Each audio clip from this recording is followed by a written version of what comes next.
तो hello everyone दोस्तों, कैसे हैं आप लोग। सो फ्रेंड्स, हमारी करंटली जो सीरीज चल रही है मैट्रिक्स अलजेब्रा की, जिसमें हम बात कर रहे हैं इन दिनों केले हैमिल्टन थ्योरम की। तो देखो, केले हैमिल्टन थ्योरम में आज जो हमारा वीडियोस है वो सेकंड वीडियो है एंड ओवरऑल हमारा 1000 वीडियोस की सीरीज का ये है 281 नंबर का video. And friends, one important update है आप लोगों के लिए, तो वीडियो के एंड तक जरूर से बने रहिएगा। तब तक के लिए स्टार्ट करते हैं आज का क्वेश्चन। सो फ्रेंड्स, हमारा जो क्वेश्चन है वो देखिए क्या बोलता है।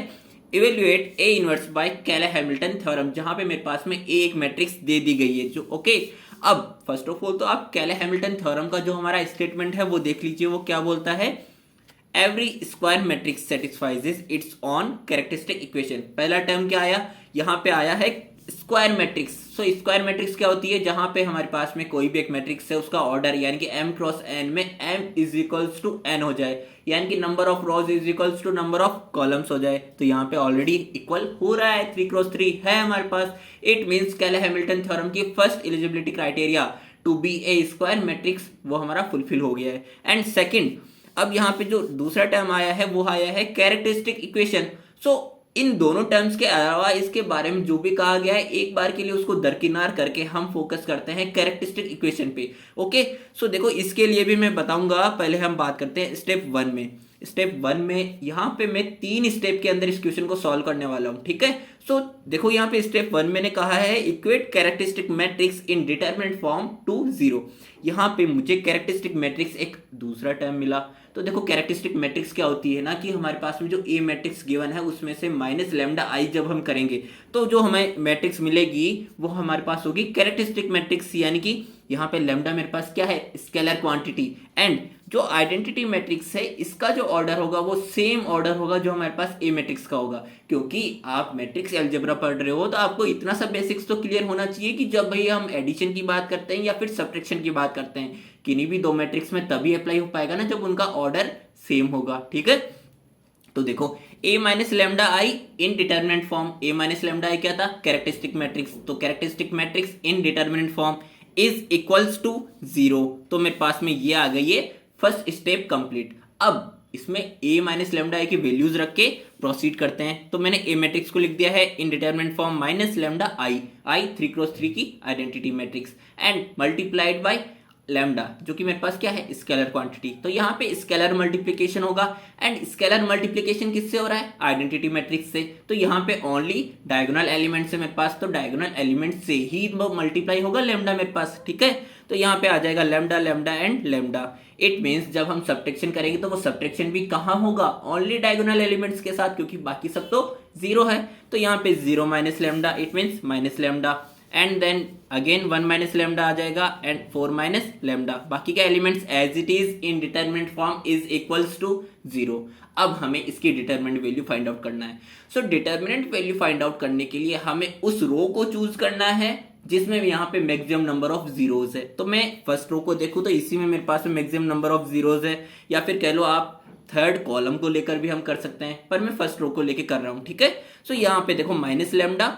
अब जब हमने फर्स्ट रो लिया तो हम जिस एलिमेंट के करस्पॉन्डिंग इसको सॉल्व कर रहे हैं, यानी कि यहाँ पे माइनस लैम्डा के लिए हम सॉल्व कर रहे हैं, तो यहाँ पे फर्स्ट रो को हमने छोड़ा, फर्स्ट कॉलम को हमने छोड़ा और जो बाकी एलिमेंट्स बचे हैं इनका क्रॉस मल्टीप्लिकेशन किया।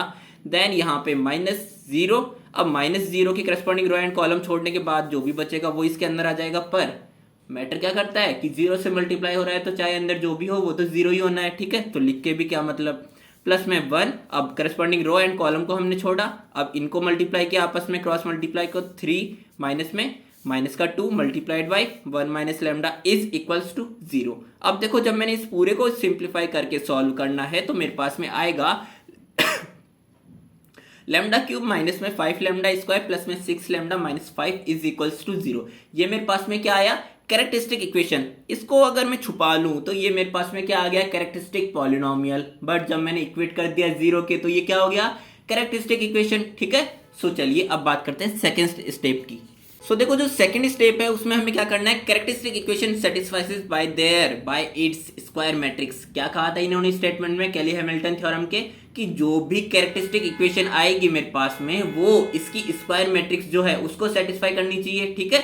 तो यहाँ पे स्क्वायर मैट्रिक्स से सेटिस्फाई होगी कब, जब यहाँ पे लैम्डा में है हमारे पास में इक्वेशन, तो लैम्डा इज इक्वल्स टू मैं ए रख दूं तो देखो ये सेटिस्फाई होने के लिए जो हमारे पास में कैरेक्टरिस्टिक इक्वेशन आई है वो किसके इक्वल हो रही है, किसके इक्वेट हो रही है, जीरो के इक्वेट हो रही है। तो यहाँ पे जब मेरे पास में LHS में भी पूरा टर्म जीरो हो जाए तभी तो ये सेटिस्फाई करेगी जो हमारे पास कंडीशन बनी है कैरेक्टरिस्टिक इक्वेशन में। आई इतनी बात समझ में? नहीं आई? तो देखो वापस से कि जब हम लैम्डा इज इक्वल्स टू ए रख देंगे तो यहाँ पे लैम्डा इज इक्वल्स टू ए रखने पे मेरे पास में अगर ये वाली जो चीज है ये सेटिस्फाई कर देती है RHS को, तभी हम कह पाएंगे कि कैरेक्टरिस्टिक इक्वेशन ने इसकी खुद की जो मैट्रिक्स है स्क्वायर मैट्रिक्स उसको सेटिस्फाई कर लिया। यानी कि a³ - 5a² प्लस का 6a - 5i is equals to अगर जीरो आ जाता है तो केले हैमिल्टन थ्योरम वेरीफाई हो जाएगी। पर हमें तो इससे मतलब नहीं है, हमें वेरीफाई नहीं करना, हमें निकालना है ए इनवर्स। तो चलो आ जाओ इसको स्टेप थर्ड की तरफ। तो स्टेप थर्ड में हमें इस कैरेक्टरिस्टिक इक्वेशन में इसको ए इनवर्स में कन्वर्ट करना है किसी भी एक टर्म को, ठीक है। सो ए इनवर्स में कन्वर्ट करने के लिए मैंने प्री मल्टीप्लीकेशन किया है इक्वेशन ए को बाय ए इनवर्स। क्यों?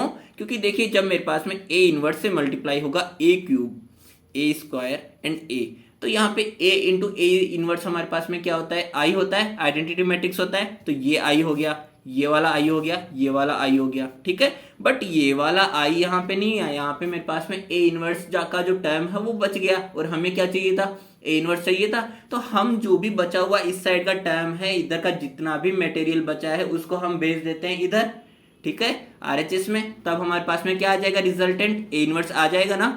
तो देखो वही चीज मैंने यहाँ पे की है, आई हो जाएगा ये मल्टीप्लाइड बाई a² माइनस में 5ia प्लस 6i माइनस में 5a inverse is equals to 0। यहाँ पे अगर आपको इतना सा चीज का डाउट आ रहा है कि यहाँ पे तो ओनली 5 था, इसके साथ में आई क्यों लिख दिया, तो भाई इतनी सी चीज क्लियर रखो कि जिसके साथ कोई नहीं होता उसके साथ हमेशा कौन खड़ा रहता है, आइडेंटिटी मैट्रिक्स, ठीक है।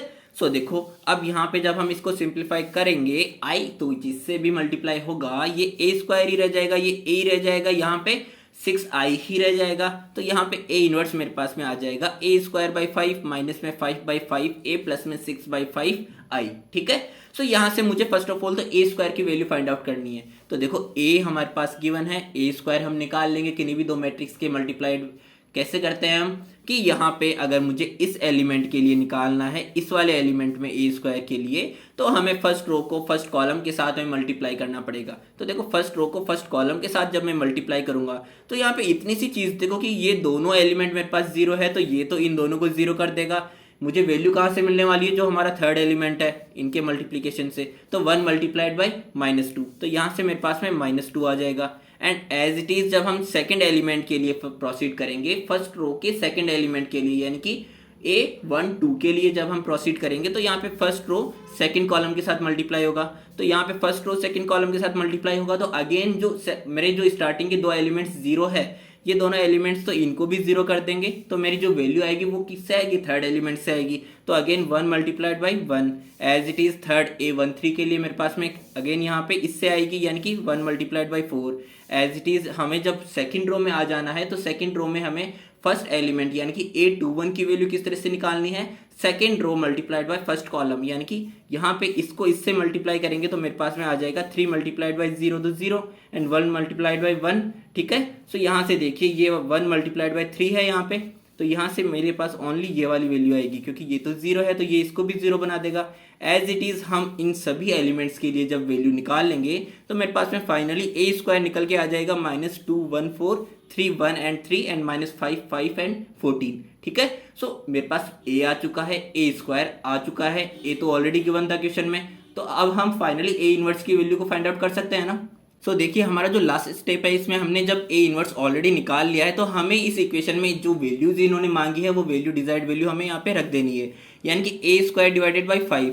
तो यहाँ पे a² ये है, अब इसके हर एक एलिमेंट में हमें डिवाइड कर देना है 5 से, यानी कि -2/5 1/5 4/5 एज इट इज सभी एलिमेंट्स में मैंने डिवाइड कर दिया है। बट -5/5 तो मेरे पास -1 रह जाएगा, एज इट इज 5/5 1 रह जाएगा, ठीक है। सो एज इट इज यहाँ पे माइनस का a रह जाएगा ओनली एंड प्लस का 6/5 multiplied by identity matrix. So identity matrix में तो ओनली डायगोनल एलिमेंट्स 1 1 1 होते हैं ओनली, तो 6/5 डायरेक्टली जब मल्टीप्लाई होगा अंदर तो 0 के साथ में मल्टीप्लाई होने से तो कोई भी रिजल्ट मिल नहीं से रहा, तो ओनली जो 111 है डायगोनल एलिमेंट्स वहां पे रिप्लेस कर देंगे हम वैल्यू 6/5, ठीक है। सो यहाँ से जब हम इसको सिंप्लीफाई करेंगे फाइनली एडिशन सब्ट्रैक्शन जो भी इन्होंने डिमांड किया है वो सब आप एक बार के लिए आप खुद से करके ट्राई करिएगा, ठीक है। एंड देखिएगा कि क्या आपकी वैल्यू मेरी वैल्यू से मैच कर रही है, आपकी कैलकुलेशन इतनी स्पीड में है कि मेरी वैल्यू से मैच कर रही है, ठीक है।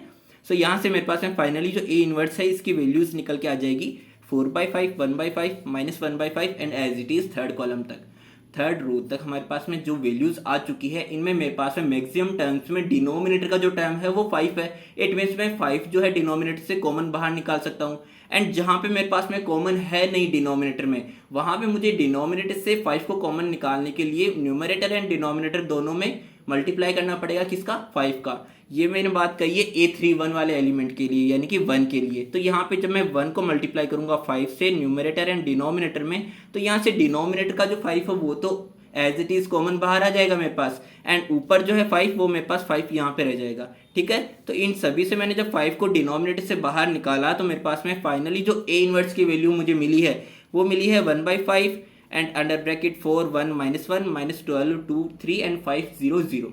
सो ये था हमारा आज का वीडियो जहां पे हमने फाइनली कैले हैमिल्टन थ्योरम से ए इनवर्स की वैल्यू को किस तरह से आप फाइंड आउट कर सकते हैं वो चीज़ सीखी।